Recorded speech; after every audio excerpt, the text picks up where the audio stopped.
En la brumosa madrugada del 1491, en una villa tranquila de la campiña española llamada Almagro, nació un niño robusto con un destino extraordinario y, según cuentan las crónicas locales, con una expresión de suficiencia desde su primer aliento.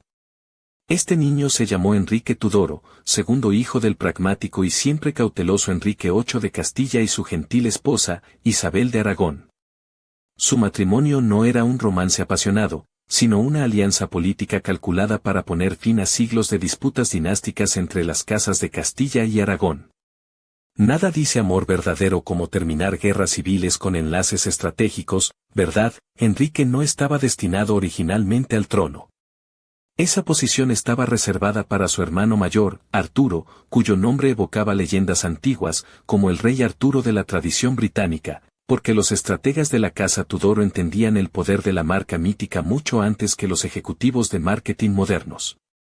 Pero el destino, en forma de tuberculosis, tenía otros planes. El pobre Arturo, casado con la infanta Catalina de Aragón, falleció a los 15 años, dejando el trono y a su viuda a Enrique, que heredó no solo la corona de Castilla, sino también a su cuñada. Este patrón de Enrique, apropiándose de lo que no le pertenecía, se convertiría en un hábito de por vida. Pero nadie podía predecir la magnitud de sus futuras adquisiciones. Para conocer al joven Enrique en su apogeo, imaginen a un hombre de casi 2 metros, en aquella época, un gigante, con hombros anchos que llenaban sus jubones reales, cabello castaño que brillaba como nogal pulido y ojos azules penetrantes que parecían susurrar, contradíceme si te atreves. Guapo, atlético, y con el aroma inconfundible de ambición mezclada con venado asado, Enrique era la estrella del Renacimiento español. Dominaba el latín, el francés, la teología, la música y la poesía con facilidad. Componía sonetos que no desentonaban y tocaba laúd con sorprendente destreza. A veces hasta tumbaba a los cortesanos en luchas amistosas, aunque pocos se atrevían a desafiarlo, y participaba en justas con la confianza de quien sostiene una espada en una mano y el derecho divino en la otra. Su padre, Enrique VII, era tan emocionante como un plato de gachas frías, gris, desconfiado y fundamentalmente insípido. Así que cuando finalmente se dio el control del reino en 1509, el joven Enrique VIII ascendió al trono con entusiasmo juvenil y la convicción de ser el mejor rey que España, y quién sabe, quizás toda Europa, hubiera conocido. ¿Su primer acto oficial? ¿Una gran fiesta? ¿Lanzar monedas de oro a la multitud? ¿Bailar un fandango con sus nobles? No, queridos oyentes, se casó con Catalina de Aragón, la misma princesa española que había sido esposa de su hermano. Así comenzó una de las sagas matrimoniales más famosas y turbulentas de la historia. En sus primeros años, Enrique era querido por su pueblo. Encarnaba la energía y la generosidad juveniles, obsesionado con ideales caballerescos, fastuosos espectáculos y con posicionarse como el soberano más magnífico de Europa. Sus banquetes eran legendarios, cisnes asados, fuentes de vino y terciopelo suficiente para vestir a una banda entera de trovadores. La música era una pasión genuina, no solo la disfrutaba, sino que la componía. Su obra más conocida, Pasatiempo con buena compañía, reflejaba su visión de la corte como un lugar de amistad y lealtad. Irónico, considerando que su corte más tarde se llenaría de aduladores, espías y cabezas rodantes. Pero, quien no se ha reinventado a los 40, Enrique disfrutaba del deporte, la justa era su favorita, equivalente a los deportes extremos modernos. Cazaba con entusiasmo, jugaba una versión antigua del tenis, más complicada que la moderna, y mantenía un físico atlético con estricta disciplina. Era, en esencia, un entusiasta del fitness que llevaba una corona. En materia religiosa, comenzó como defensor ferviente del catolicismo, incluso escribió un tratado contra Martín Lutero que le valió el título papal de defensor de la fe. Sin embargo, la historia se burlaría de esta ironía cuando él mismo rompió con Roma para satisfacer sus deseos personales. Enrique se creía rey por designio divino, lo que convenientemente significaba que todo lo que él quisiera era moralmente justo, incluso cuando esas decisiones resultaban catastróficas. Cuando cumplió 38 años, la imagen del joven príncipe dorado comenzó a empañarse, su paciencia menguó, se volvió más suspicaz y tiránico. Su creencia en su propia grandeza se volvió problemática para cualquiera que no reflejara esa convicción, con castigos que a menudo consistían en perder la cabeza. ¿Quién era realmente Enrique? Un niño que no estaba destinado a reinar, que deslumbró con su promesa y potencial, pero cuyo ansia de legado, gloria militar y herederos varones eclipsó sus mejores cualidades. Amaba la música, la teología, la armadura elaborada y las mujeres, aunque rara vez todo al mismo tiempo. Hasta su último aliento, mantuvo la convicción inquebrantable de que sus acciones eran no solo correctas, sino divinamente ordenadas. Su obsesión por asegurar un heredero varón lo llevó a tener 6 esposas, una saga que se reduce a la famosa frase, divorciada, decapitada, murió, divorciada, decapitada, sobrevivió. Pero detrás de esta simplificación se esconde un drama humano lleno de traiciones, pasiones, convulsiones religiosas y maniobras políticas. La primera esposa fue Catalina de Aragón, una princesa española de linaje real impecable, digna y profundamente religiosa, que amó a Enrique y respetó la corona durante casi 20 años. Le dio una hija, María, pero ningún hijo varón sobreviviente, un fracaso que sellaría el destino de su matrimonio. En sus años de reina, Catalina fue una figura respetada, compasiva y políticamente astuta, pero para Enrique su mayor pecado fue volverse demasiado mayor para darle el hijo que él ansiaba y no aceptar una anulación. Cuando Enrique intentó anular el matrimonio, rompió con Roma y estableció la Iglesia de Castilla bajo su autoridad, un acto que cambiaría para siempre la historia española y europea.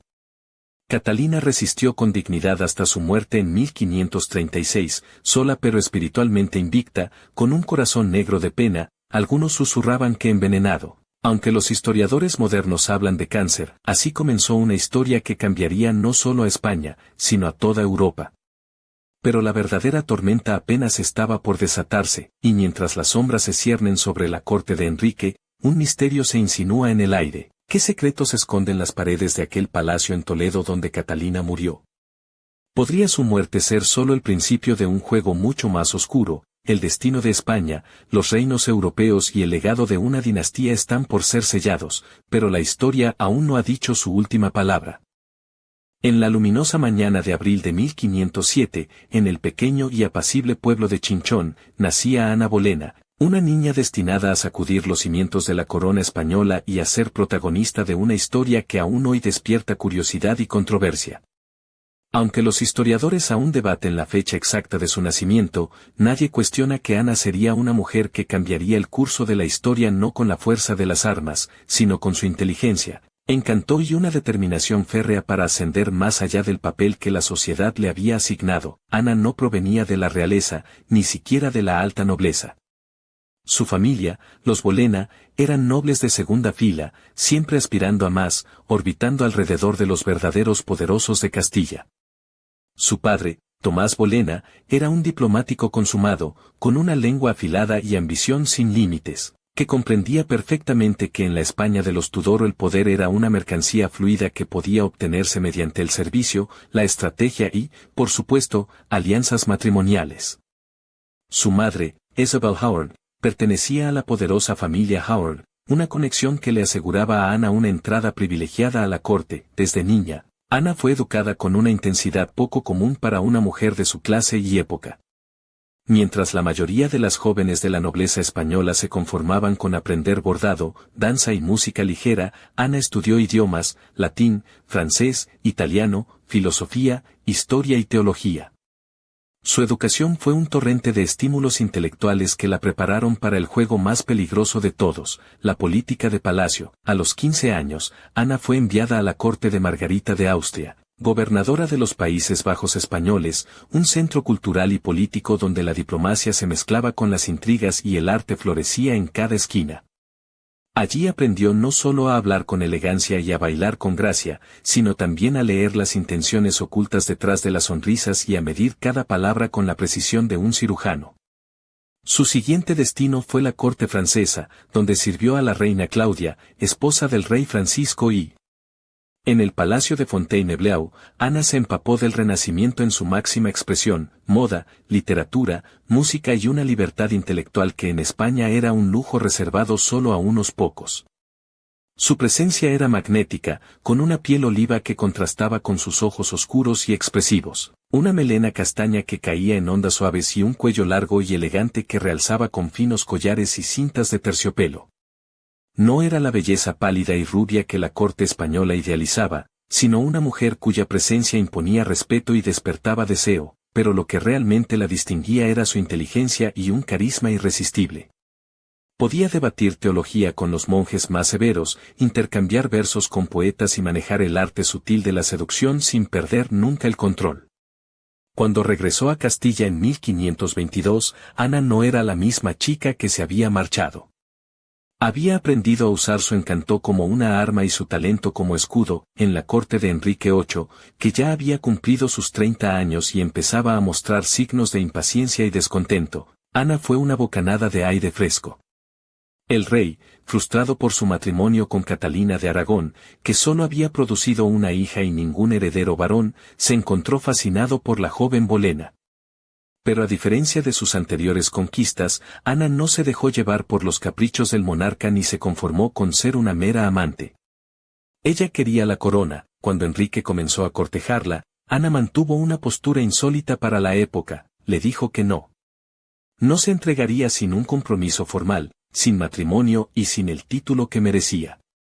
Esta audacia desconcertó al rey, acostumbrado a obtener todo lo que deseaba con un simple gesto. Pero cuanto más la rechazaba, más crecía su obsesión. Los cortesanos no daban crédito.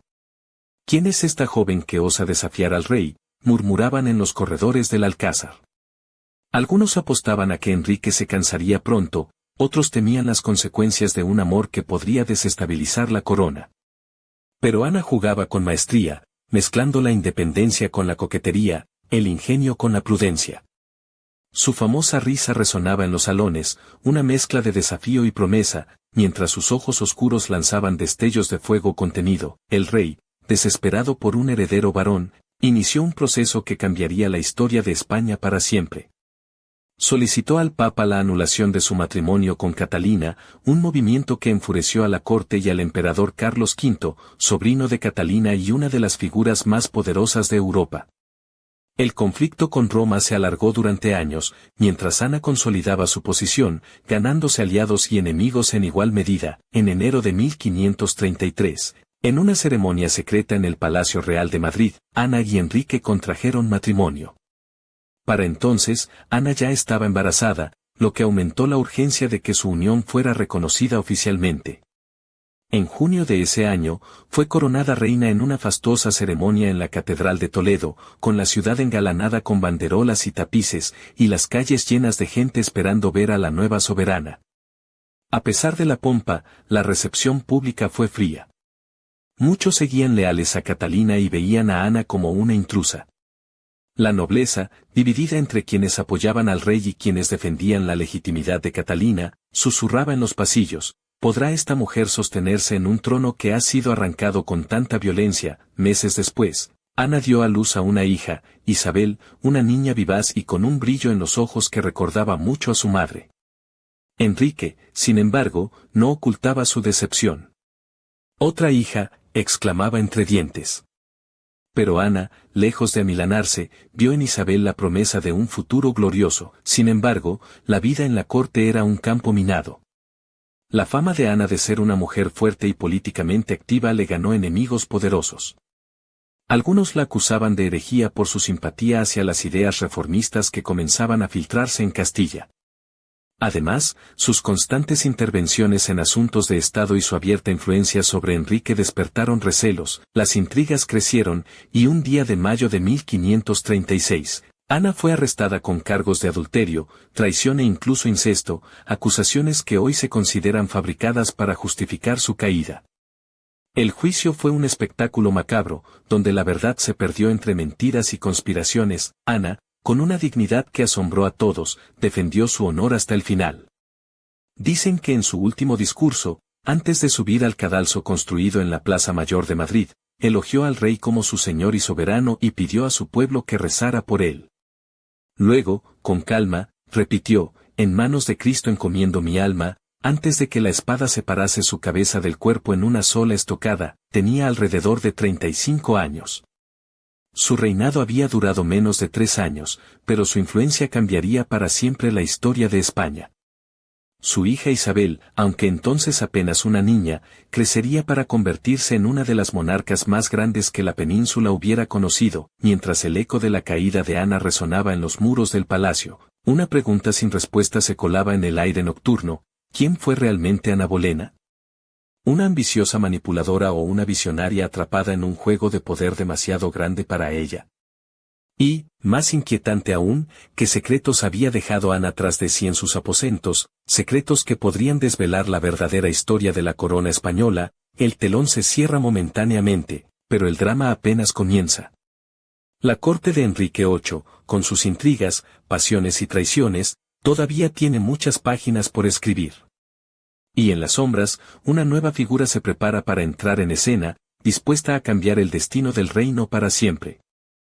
En el tranquilo pueblo de Úbeda, bajo el sol dorado de Andalucía, en el otoño de 1510, nació Juana Suárez, una joven destinada a ser la antítesis de la vibrante Ana Bolena. Juana era la hija menor de una familia noble pero modesta, los Suárez, conocidos por su discreción y su devoción a la tradición.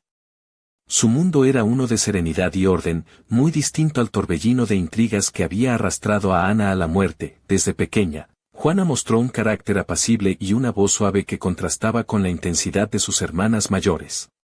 Su piel blanca como la porcelana, sus ojos grises y su cabello rubio ceniza le daban un aire de delicada fragilidad, pero quienes la conocían bien sabían que bajo esa apariencia se escondía una mente astuta y una voluntad firme. Educada en un convento cercano, Juana aprendió las artes tradicionales de la nobleza: bordado, música, lectura de textos religiosos y la gestión de una casa.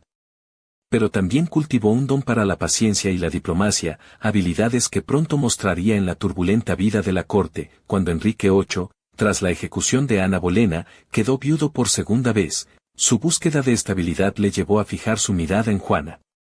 A diferencia de Ana, Juana no buscaba el protagonismo ni el poder.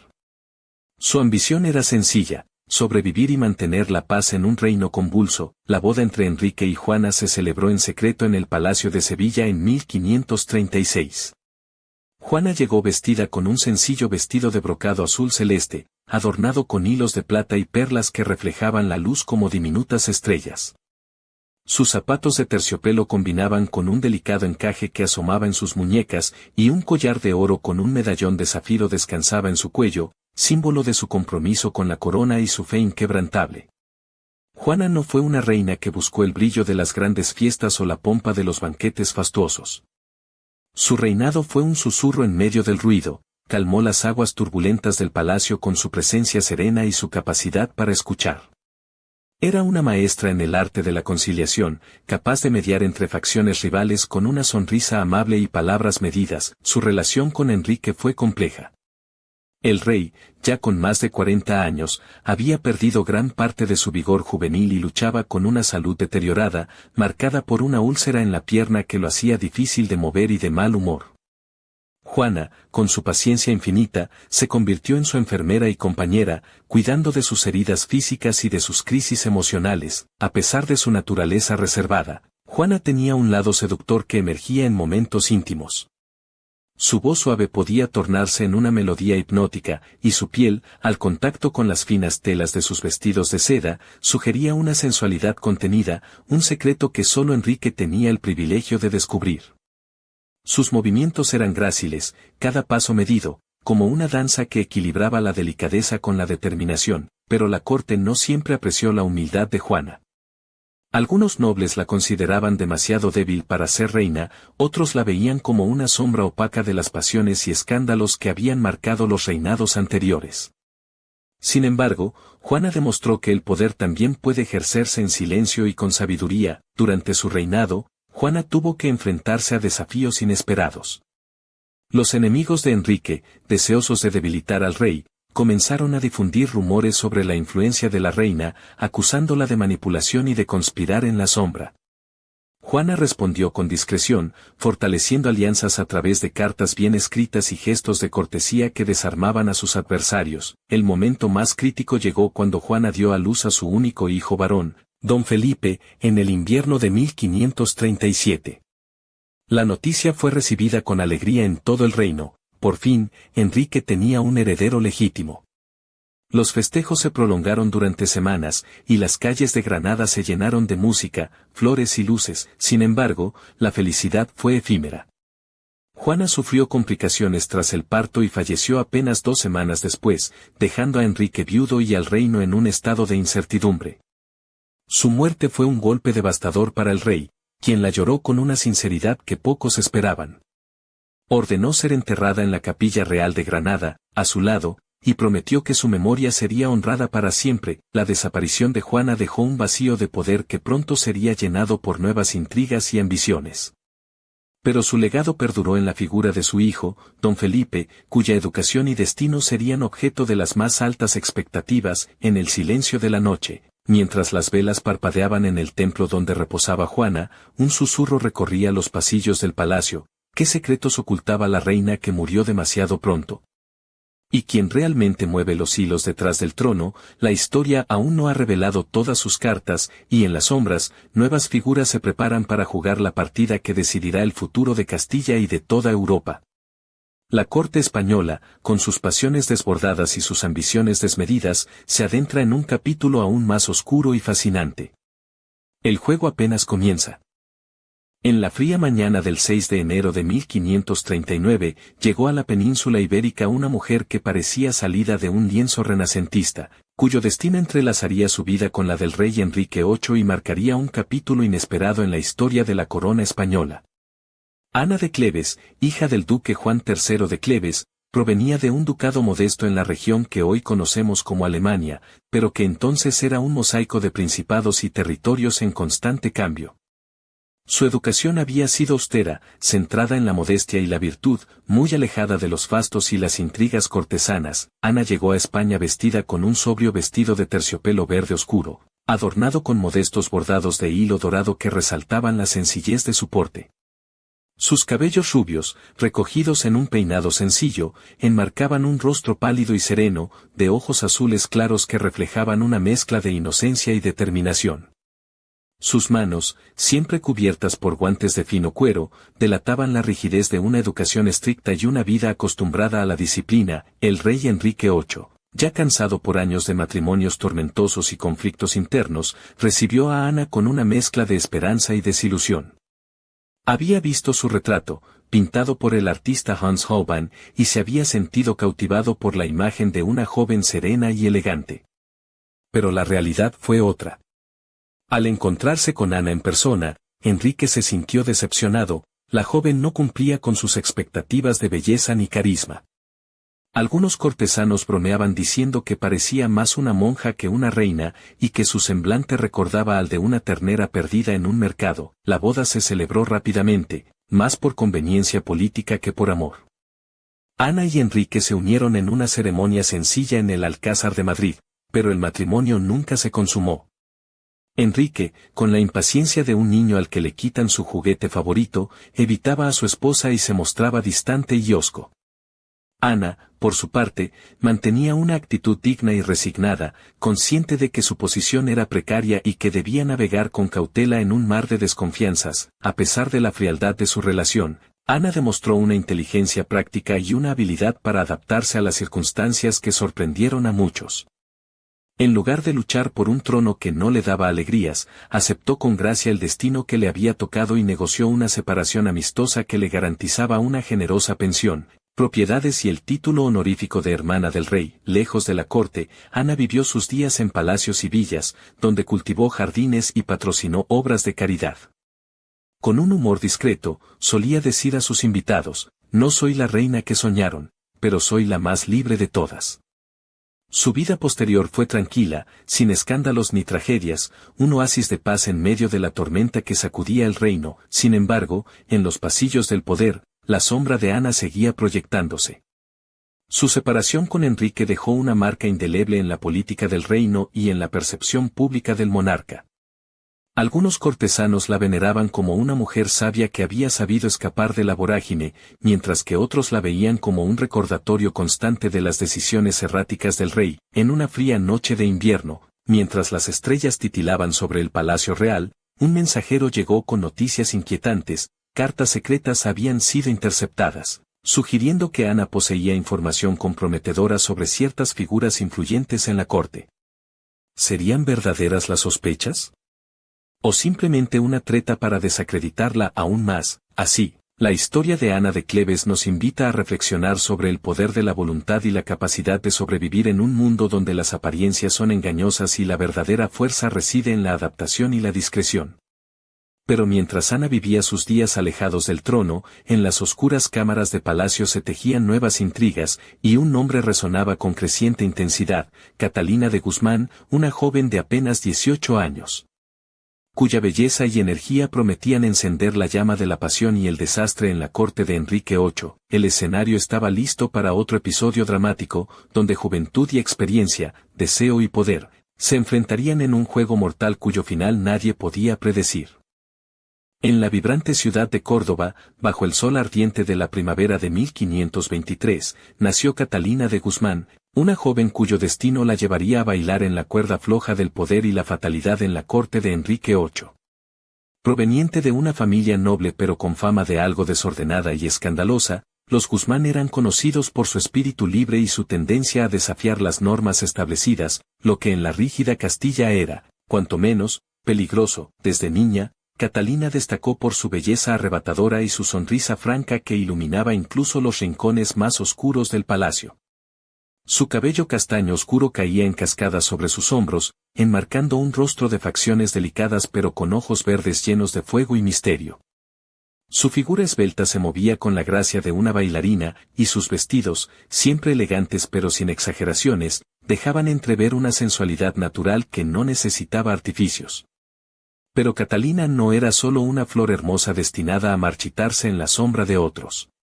Desde joven, aprendió a usar su encanto para conseguir lo que quería, y su risa contagiosa se convirtió en una de sus armas más poderosas.